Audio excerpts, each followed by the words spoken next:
অনেকের প্রশ্ন আমাকে প্রশ্ন করেছেন যে হেয়ারের জন্য চটজলদি কি করা যেতে পারে।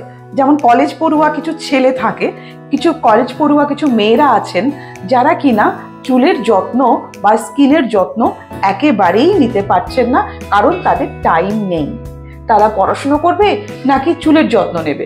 এদিকে চুলে নানা রকম প্রবলেম যেরকম হয় সেরকম প্রবলেম হয়েই চলেছে। ড্যান্ড্রফ হচ্ছে, চুল ড্যামেজ হয়ে যাচ্ছে, চুল ঝরছে, নানা রকম সমস্যা। তো সেই ক্ষেত্রে সেই ধরনের কিছু স্টুডেন্ট আমার কাছে কোয়েশ্চেন করেছিলেন কিভাবে চটপট চটজলদি হেয়ার কেয়ার করা যেতে পারে। অবশ্যই স্কিন কেয়ারও করা যায়। এই ভিডিওটা তাদের জন্য, সবার জন্য। কি থাকছে? এটা হচ্ছে, আমি যেটা বারে বারেই বলি, রাইস ওয়াটার। চালের এই যে চাল, বিউটি ইন্ডাস্ট্রিতে হেয়ার বলুন বা স্কিন বলুন, চাল ধোয়া যে জল, চাল ধোয়ার যে জলটা, সেই জলটা কি হচ্ছে স্কিন আর হেয়ার দুটো ক্ষেত্রেই সমানভাবে কাজে লাগছে।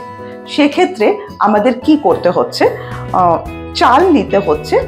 আর তার আগে বলে রাখি, এই যে চাল দিয়ে যে আমাদের স্কিন ট্রিটমেন্ট হোক বা হেয়ার ট্রিটমেন্ট হোক, বিউটি ইন্ডাস্ট্রিতে যে ট্রিটমেন্ট, এটা কিন্তু বেসিক্যালি এসেছে চায়না থেকে, জাপান থেকে। সেখানেই মেনলি এই চালের জল দিয়ে বা চাল দিয়ে স্কিন ট্রিটমেন্ট, হেয়ার ট্রিটমেন্ট করা হয়, তাই তাদের স্কিন অত সুন্দর হয়ে থাকে।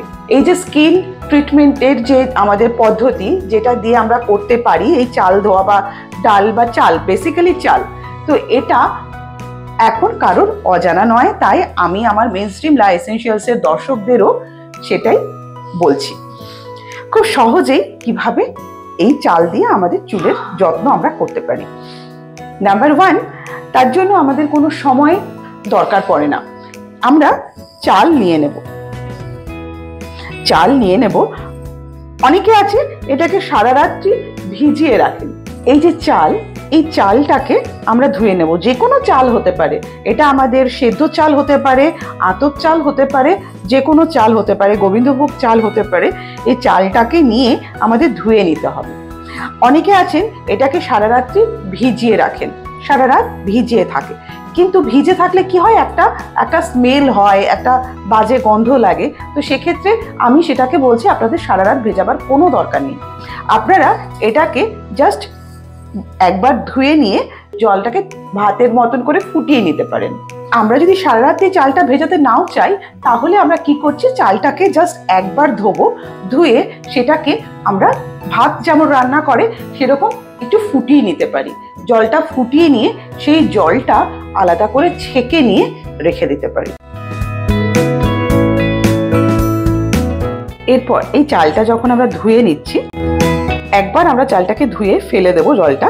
তারপরে থেকে সেই জলটাকে আমরা চালটাকে কিছুক্ষণ 10 মিনিট বা আধা ঘন্টা আমরা ভিজিয়ে রাখতে পারি। আদারওয়াইজ আমরা এই চালটাকে একটু ভাতের মতন করে ফুটিয়ে নিতে পারি। তার জলটা পুরো মার নয়, কিন্তু তার আগের যেটা লিকুইড জল থাকে সেই জলটা আমাদেরকে নিতে হবে। আমরা 15 মিনিট থেকে আধ ঘন্টাও এটাকে ভিজিয়ে রাখতে পারি বা জলটাকে ফুটিয়ে নিতে পারি। যাই হোক, আমি 15 মিনিট চালটাকে ভিজিয়ে রেখেছি।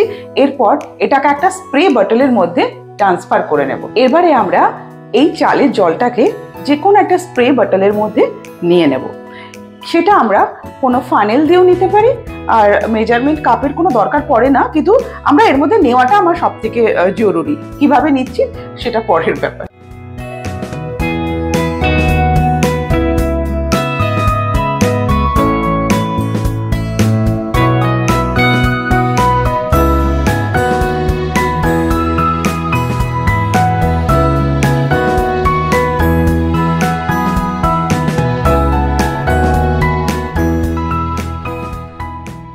তারপরে আমরা এটাকে আটকে দেব। স্প্রে বটলটাকে যতটা আপনারা মনে করলে ভর্তি করে রাখতে পারেন, কারণ এটা আমরা ফ্রিজেও রেখে দিতে পারি। এরপরে এই জলটা আমাদের পুরো চুলে স্প্রে করতে হবে, ড্যান্ড্রফ রিমুভ হয়ে যায়, চুলে যে ড্যামেজ হয়ে যায় সেই ড্যামেজ কন্ট্রোল করে। ইভেন যারা কার্ল পছন্দ করেন তারা আফটার শ্যাম্পু যদি সেই চুলটাতে এই স্প্রে করে দেন, তাহলে চুলটাতে কার্লটাও ঠিকঠাকভাবে থাকে। এই রাইস ওয়াটার ভীষণ ভীষণই উপকারী একটা জিনিস, যা আমাদের স্কিন আর হেয়ারকে ভালো রাখতে সাহায্য করে। চুল ঝরে পড়া বন্ধ করবে, হেয়ারের গ্রোথ বাড়াবে। তাই এই স্প্রেটা সবসময় স্ক্যাল্পেও দিতে পারবেন, আর স্ক্যাল্পের বাইরে যে লেন্থে, সেই লেন্থেও আমাদের দেওয়া যাবে। ছেলে থেকে মেয়ে, মানে মেল ফিমেল বোথ, ছোট বড় প্রত্যেকেই এই ট্রিটমেন্টটা আমরা করতে পারি। যাদের সময় একেবারেই কম, কিন্তু আমরা তো ভাত রান্না করতেই হচ্ছে, ভাত তো আমাদের খেতেই হচ্ছে, সেই সময় সেই জলটাকে আলাদা করে নিয়ে জাস্ট রাইস ওয়াটারটাকে আলাদা করে রেখে দেবেন। এখন ঠান্ডা আছে, কোনো প্রবলেম নেই, কিন্তু এটা আমরা ফ্রিজের মধ্যে রাখতে পারি, ফ্রিজের মধ্যে রেখে ইউজ করতে পারি। আপনারা যারা ভাবছেন যে কি করে চুলটাকে ঠিকঠাক রাখবেন, তারা এই ভিডিওটি দেখে অবশ্যই এই ট্রিটমেন্টটা করবেন। ছেলে থেকে মেয়ে প্রত্যেকের জন্য বারে বারে বলছি, চুলের নানা রকম প্রবলেম থেকে মুক্তি পেতে সলিউশন একটাই, রাইস ওয়াটার। তো আজকের ভিডিওটা রাইস ওয়াটার নিয়ে। যদি আরও কারো কোনো কিছু প্রশ্ন থাকে করতে পারেন। যাই হোক, পরের ভিডিওতে অন্য কোনো বিষয় নিয়ে আপনাদের সামনে আমি আসবো। ততক্ষণ আপনারা দেখতে থাকুন মেইনস্ট্রিম লা এসেনশিয়ালস। ভালো থাকবেন। নমস্কার।